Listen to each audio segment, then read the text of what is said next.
तो अभी तक हमने बात की कैसे यहाँ पर छत्रसाल राजा जयसिंह के साथ मुगलों के लिए युद्ध लड़ते हैं, कैसे वे देवगढ़ पर आक्रमण करते हैं, देवगढ़ में बड़ी सूरवीरता का परिचय देते हैं, लेकिन इसी युद्ध में भी बुरी तरीके से घायल भी हो जाते हैं। लेकिन जो युद्ध यहाँ पर छत्रसाल की वजह से जीता गया था उसका पुरस्कार छत्रसाल को न मिलकर यहाँ बहादुर खां को मिल जाता है। छत्रसाल यहाँ समझ जाते कि औरंगजेब उनकी स्थिति कभी भी सुदृढ़ नहीं होने देगा इस मुगल सेना में, लेकिन जाए कहाँ ये उनको नजर नहीं आ रहा। तभी यहाँ पर एक खबर फैलती है कि छत्रपति शिवाजी महाराज को औरंगजेब ने आगरा में कैद कर लिया है। ये एक बड़ी खबर थी, इससे छत्रसाल का हृदय विचलित हो जाता है। कुछ समय पश्चात यहाँ पर फिर एक खबर आती है कि छत्रपति शिवाजी महाराज आगरा से गायब हो गए। बाद में वे राजगढ़ पहुंचते हैं।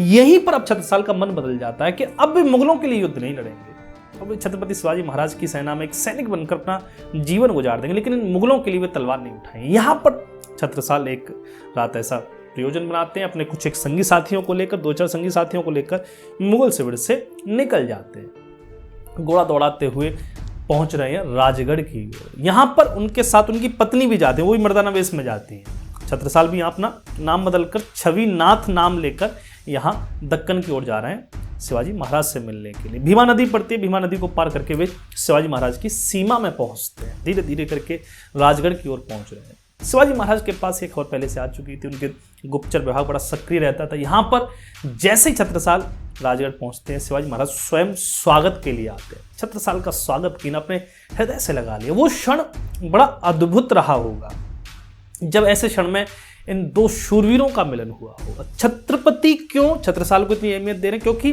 छत्रसाल के पिता चंपत राय का विद्रोह वे सुन चुके हैं। चंपत राय ने कैसे हम मुगलों से विद्रोह किया, कैसे उन्होंने अपनी शूरवीरता बुंदेलखंड में दिखाई, वे सब खबरें यहाँ शिवाजी महाराज तक पहुंच चुकी है। शिवाजी महाराज की अभी जो उम्र है वो है 40 वर्ष और यहाँ पर छत्रसाल की जो उम्र है वो करीब करीब 18 वर्ष।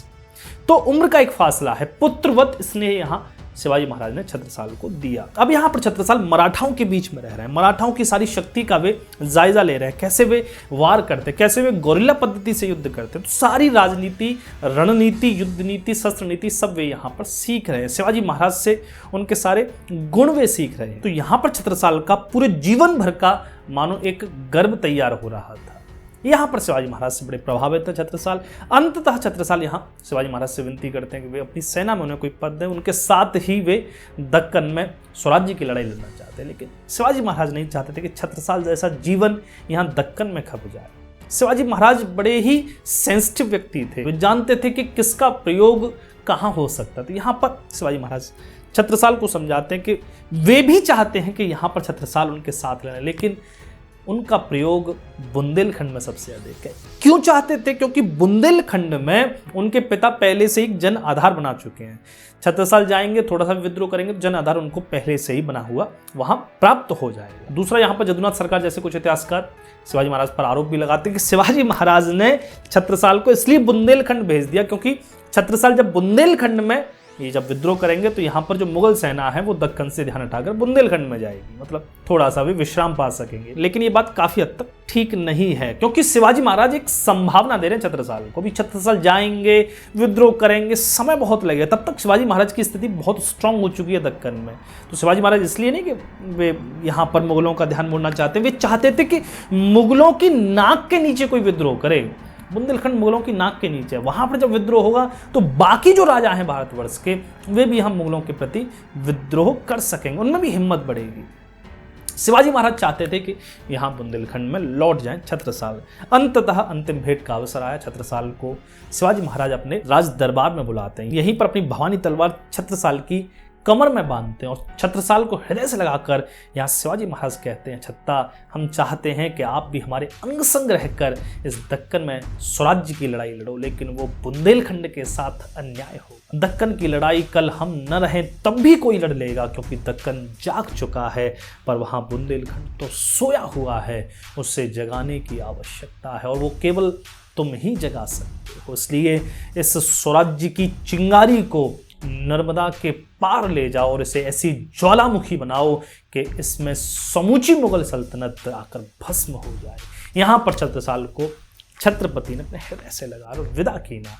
छत्रसाल यहाँ शिवाजी महाराज से सारी रणनीतियाँ, युद्ध नीतियाँ और एक उत्साह लेकर जा रहा है। आया तो केवल एक सैनिक था, लेकिन छत्रसाल शिवाजी महाराज के पास से एक सेनापति बनकर लौटते हैं। है। शिवाजी महाराज के पास से छत्रसाल यहाँ निकल आए हैं। अब कैसे बुंदेलखंड में प्रवेश करें, कैसे अपनी भूमि को फिर से जागृत करें, कैसे क्रांति की अलग जगह है। यहाँ नर्मदा नदी पार करके छत्रसाल खड़े हुए, उनकी पत्नी देवकुमार है। देवकुमार हमेशा साथ रही, बड़ी वीरांगना थी देवकुमार। उनके 2-4 मित्र हैं। अब यहाँ पर आगे वे पसरा हुआ पूरा बुंदेलखंड देख रहे हैं, लेकिन इस पूरे बुंदेलखंड में 1 इंच भूमि भी छत्रसाल की नहीं है जिस पर वे अपना अधिकार साबित कर सके, जिस पर उनका अधिकार हो। बस ये पूरा बुंदेलखंड उन्हें अपने पुरुषार्थ से विजय करना है। यहाँ पर छत्रसाल अब पहले दतिया के राजा शुभकर्ण के पास जाते हैं। उनका शिविर पास में लग रहा था, वे पहले शुभकर्ण के पास जाते हैं। ये रिश्ते में भी लगते हैं, शुभकर्ण भी बुंदेला है, लेकिन शुभकर्ण की पूरी योजना रही थी, साथ रहा था छत्रसाल के माता पिता को मरवाने में, लेकिन छत्रसाल इसको भुला देते हैं। अगर शुभकर्ण साथ में आते हैं तो क्रांति की अलग को एक मजबूती से जलाया जा सकता है। शुभकर्ण से मिलते हैं, शुभकर्ण बड़ा जोरदार स्वागत करते हैं छत्रसाल का, लेकिन जैसे ही छत्रसाल कहते हैं कि मुझे औरंगजेब के खिलाफ विद्रोह करना है, यहाँ पर शुभकर्ण हिल जाते हैं। शुभकर्ण यहाँ छत्रसाल को बड़ी मीठी मीठी गोलियां देते हैं कि नहीं बेटा ऐसा नहीं करते, अभी तुम्हारी उम्र ही क्या है, तुम नहीं जानते मुगल सल्तनत कितनी ताकतवर है। तो यहाँ पर शुभकर्ण छत्रसाल का साथ नहीं देते।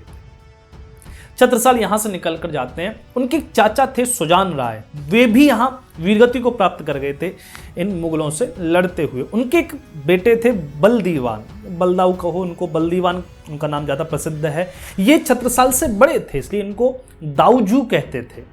बलदीवान के पास पहुंचते, बलदीवान के पास पहुंचे। बलदीवान ने बड़ा जोर का स्वागत किया छत्रसाल का, हृदय से लगाया अपने भाई को। यहाँ पर छत्रसाल ने पूरी रणनीति बलदीवान के सम्मुख रखी।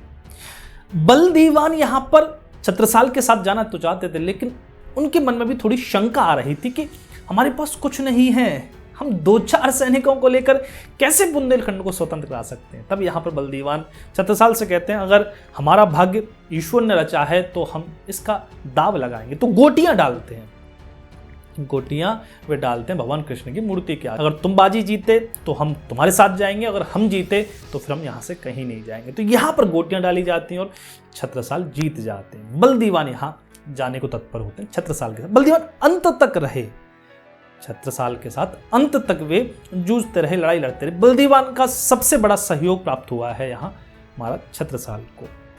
तो बलदीवान यहाँ महाराज छत्रसाल के साथ हो जाते हैं। धीरे धीरे करके यहाँ छत्रसाल एक एक व्यक्ति को चुन रहे हैं, एक एक व्यक्ति को अपनी ओर कर रहे हैं, छाट रहे हैं। सुंदरमणि पवार जो उनके मित्र थे उनको अपनी ओर किया। एक देलवाड़ा के भानु भट्ट थे जो भाट थे, उनको अपनी ओर किया। वे भी इनकी सेना में सम्मिलित होते हैं।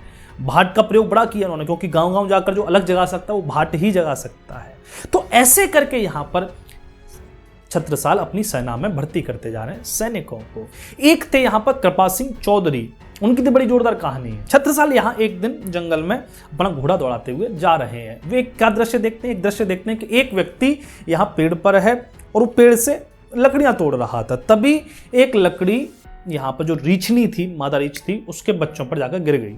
तो यहाँ पर जो रीछनी थी वो एकदम से क्रोधित हो जाती है, तो वो यहाँ मारने को दौड़ती है उस व्यक्ति को, लेकिन वो ऊपर है तो वो भी डंडी तोड़कर यहाँ उसको भगाने का प्रयत्न करता है। ये सब दृश्य चल रहा है, ऊपर व्यक्ति टंगा हुआ है, नीचे रीछनी उसको मारने का प्रयत्न कर रही है। तभी एक महिला आती है जो कि उसकी पत्नी थी, वो आती है, वो देख लेती है रीछनी ऐसे आक्रमण कर रही है, तो रीछनी वो जाकर जो महिला थी पीछे से उस रीछनी को पकड़ लेती है और ऐसा जोर से पकड़ती है कि रीछनी हिल नहीं पाती। ऊपर से जो व्यक्ति उतर कर आता है और फिर दोनों मिलकर पति पत्नी उस रीछनी को उस पेड़ से बांध देते हैं। सोचो कैसा पराक्रम रहा होगा उस मैया का, उस माता का। तो यहाँ पर ये देख रहे थे छत्रसाल, बोले इतनी जोर की माता, इतनी ऐसी इसमें शूरवीरता है, तो इसके बेटों में कैसी होगी। छत्रसाल पीछे पीछे उन दोनों दंपति के चले जाते हैं, गाँव में पहुँचते हैं। तब यहाँ पर छत्रसाल उस घर में प्रवेश करते हैं। पहचान जाती है माता कि तुम चंपत राय के पुत्र छत्रसाल हो।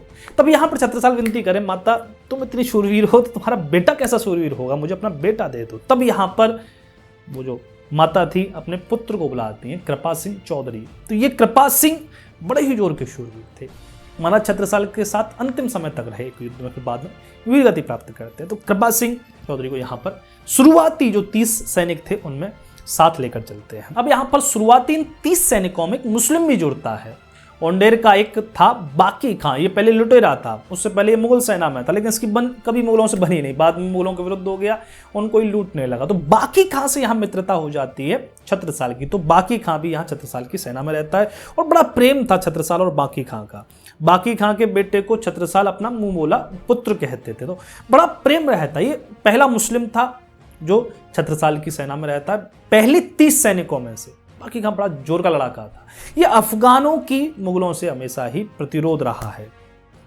इस सब में एक रहस्य, जैसे महाराणा प्रताप के साथ हाकिम खां सूल लड़ता है, वो भी अफगान था, वो मुगलों के विरुद्ध लड़ता है। तो ये एक रहस्य है, इस पर मैं बात फिर कभी किसी वीडियो में करूंगा। तो यहां पर धीरे धीरे करके छत्रसाल ने 30 सैनिक जुटा लिए। जो गिद्ध का बेटा था, जो पहले पिछली वीडियो में देखा वो जो गिद्ध था, सारा जो गुप्तचर विभाग देखता था, उस गिद्ध का ही बेटा आकर फिर यहाँ गिद्ध बनता है महाराज छत्रसाल का। तो ऐसे करके ये 5 घुड़सवार 25 सैनिक महाराज छत्रसाल ने इकट्ठे कर लिए। अब यहाँ बाकी था बस मुगलों के विरुद्ध युद्ध का बिगुल फूकना। वो अवसर प्राप्त हुआ यहाँ बुंदेलखंड की हल्दी घाटी में। उस सब की चर्चा मैं अगली वीडियो में करूंगा। यहां तक आपने इस वीडियो को सुना, इसके लिए हृदय से धन्यवाद। जय श्री राम, हर हर महादेव।